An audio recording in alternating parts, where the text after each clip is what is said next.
Every design decision carries risk, and a design failure is cheapest to fix before the design is frozen. Once it reaches hardware or code, the costs multiplies. DFMEA, the design failure mode and effect analysis, is the systematic method to find those failures early.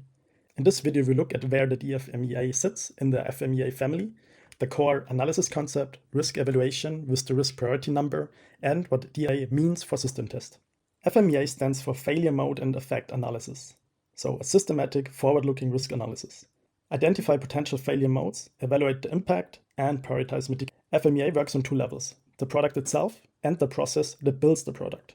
And an extension of it, or a subtype of it, is the DFMEA, which is a design variant. It analyzes components, interfaces, and functions of the product. Its counterpart, the PFMEA, covers manufacturing and assembly. So the P stands for production. The timing is what makes DFMEA powerful. It runs during the design phase, before the design freeze. And the goal is that failure never make it to hardware or code. And it is a living document that grows and changes with the design itself. The analysis starts with the system decomposition.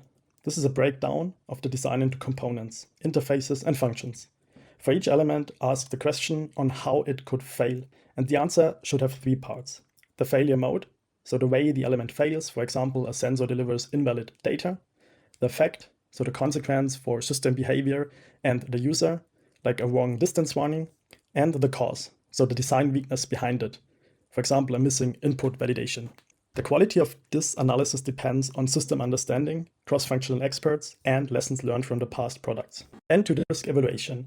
Each failure mode is rated on three aspects on a scale from 1 to 10. The severity, so the impact on the system and user. The occurrence, so how likely the cause appears. And detection, the chance to catch the issue before release. Multiplying the three gives the risk priority number, a value between 1 and 1000. The higher the number, the higher the risk. All failure modes go into this table, sorted by RPN, so the number, and this is your prioritized work list. From a DFMEA are design measures. This means redesign, robustness, redundancy, or added monitoring and diagnostics.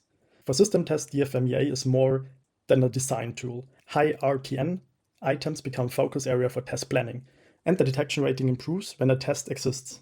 A DFMEA and test plan influences each other. The test results feed back to the analysis. Ratings get re-evaluated, and the loop closes. In the end, to summarize, DFMEA finds design failures before they exist.